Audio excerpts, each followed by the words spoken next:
Hello दोस्तों, नमस्कार।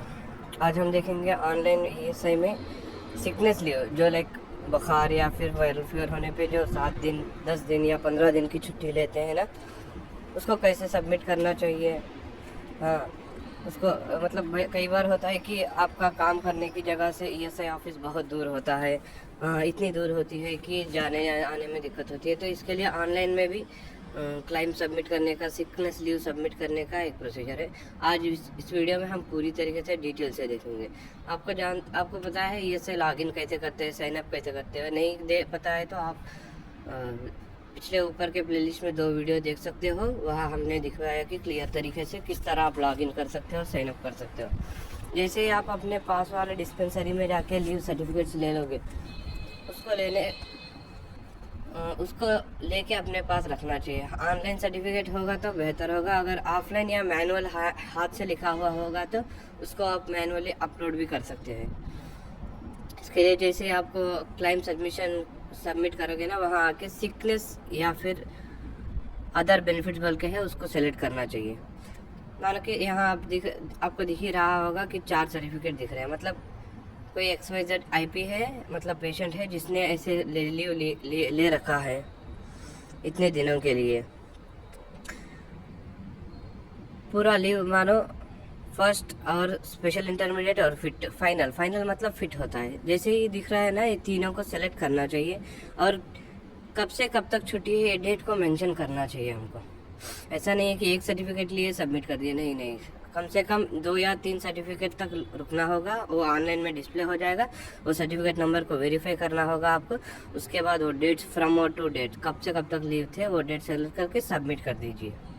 इतना करते ही claim information has been submitted successfully, खत्म। दिख रहा है पेंडिंग विद ब्रांच ऑफिस, ये स्टेटस आपको तभी दिख जाएगा। इसको क्लोज करना चाहिए।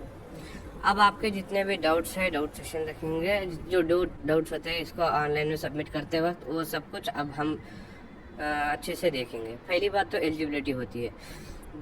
जिसने भी 9 मंथ्स कंप्लीट किया हुआ है रजिस्ट्रेशन से, मतलब ईएसआई में रजिस्टर होने के बाद वो एलिजिबल रहेगा सिकनेस बेनिफिट के लिए, वरना नहीं रहेगा नॉर्मल सिकनेस बेनिफिट के लिए। और 78 डेज कंट्रीब्यूशन पीरियड रहना चाहिए हर 6 महीने में। और इसकी सैलरी कितनी आती है? जैसे ही सिकनेस लीव लेगा ना, इसमें सैलरी आती है 70%, वो भी लास्ट कंट्रीब्यूशन पीरियड की होती है, ठीक है, करेस्पॉन्डिंग कंट्रीब्यूशन।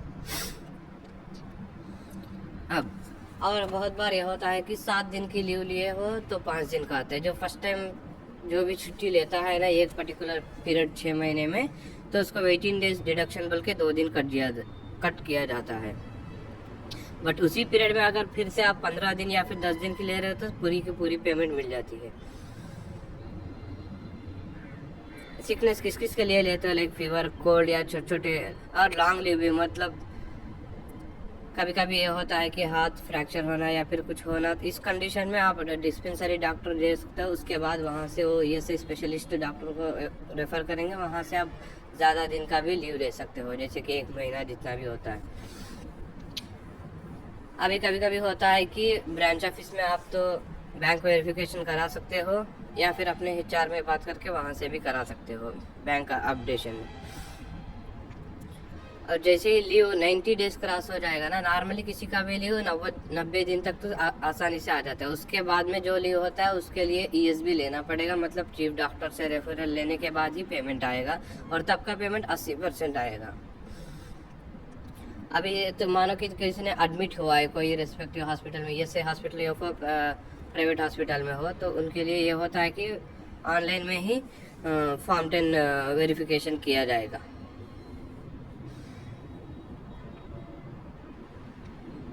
कभी कभी डिस्पेंसरीज में या फिर कहीं जहाँ ऐसा होता है कि मैनुअली हाथ से लिखा हुआ सर्टिफिकेट दिया होता है, तो उसके लिए आप खुद क्रिएट कर सकते हो।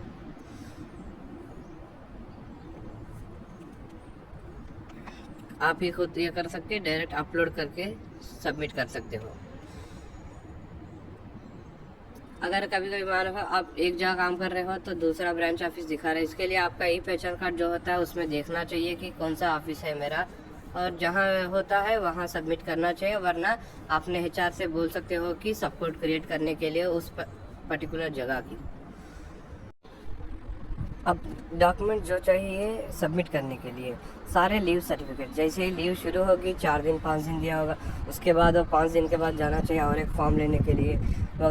यदि अगर छुट्टी ख़त्म होगी तो फिर दे देंगे, वरना फिर से कंटिन्यूएशन होगा। उसके कंटिन्यूएशन के बाद जो फिट सर्टिफिकेट फाइनली मिलती है उसको लेके सारे कापीज़, और जितना अगर बाहर ट्रीटमेंट लिया तो मेडिकल रिकॉर्ड्स या फिर जो भी होते हैं, और बैंक पासबुक गिराफ जिसमें क्लियर नाम और अकाउंट नंबर और IFSC कोड रहना चाहिए। इन सबको लेके अभी अपने पर्टिकुलर ब्रांच ऑफिस को मेल कर सकते हो आप। अभी ये फ़िलहाल यहाँ दिया गया है हमारा हुसूर ब्रांच ऑफिस।